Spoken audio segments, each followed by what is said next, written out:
John Doyle grew up in Colorado and always had a love for surfing, but obviously Colorado isn't the place to be with that sort of hobby. So one day he moved to a coastal town in West Africa.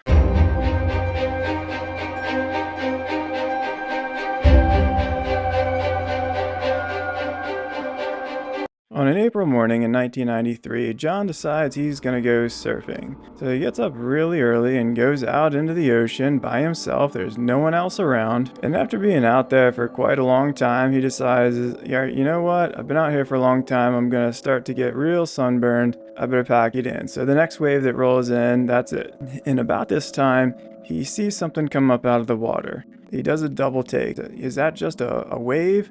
Heck no, that is not a wave, that's a dorsal fin, and a very large dorsal fin at that.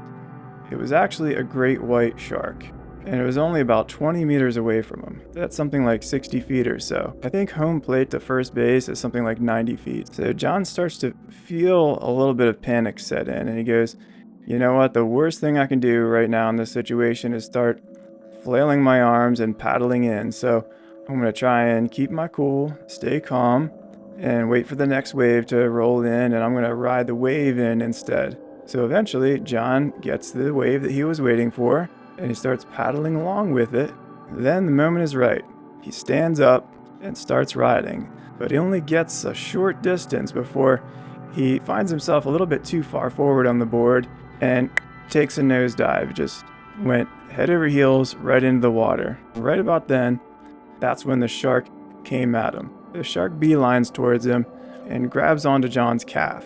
John felt a surge of pain going through his body, and just instinctively, he turns around with his leg in the shark's mouth and he starts banging at the shark's face, trying to bang at its eyes. And this caused the shark to actually let go of him.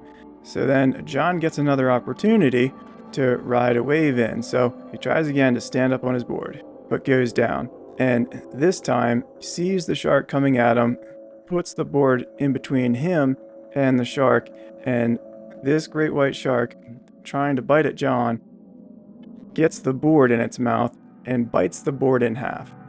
And the shark is going to town at one half of his board, and with the other half of his board, John boogie boards the half of his surfboard in the rest of the way. He gets to shore, he's bleeding profusely. He tries an attempt at a tourniquet, doesn't seem to do much for him, and the nearest hospital is about an hour away. There's nobody else on the beach.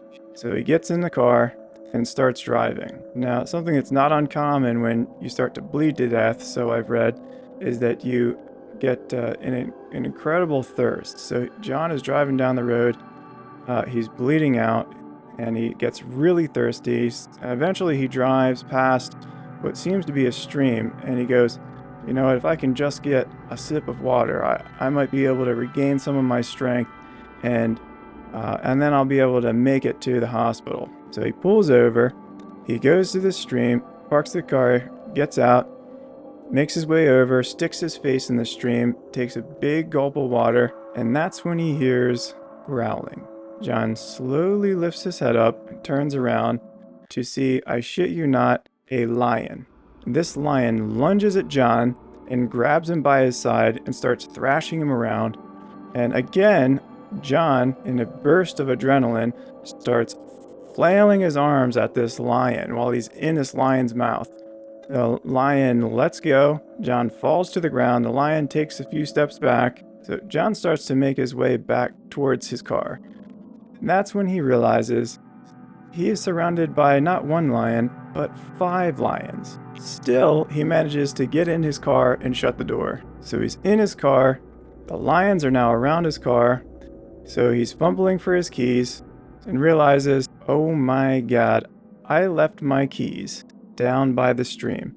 They had fallen off of him in the skirmish with the lion, and then that's when John figures, that's it, I'm dead. And as John is falling in and out of consciousness, he hears the loud sound of gunshots.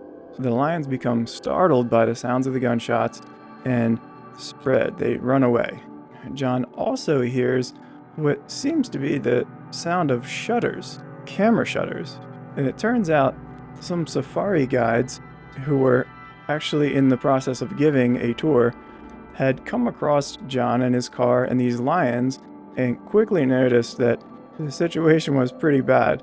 And so they drove up closer and fired off a few rounds to scare the lions away. And with the lions finally scared away, these tour guides were able to get to John. They took him out of the car, put him in their car, and were able to get him to the nearest hospital.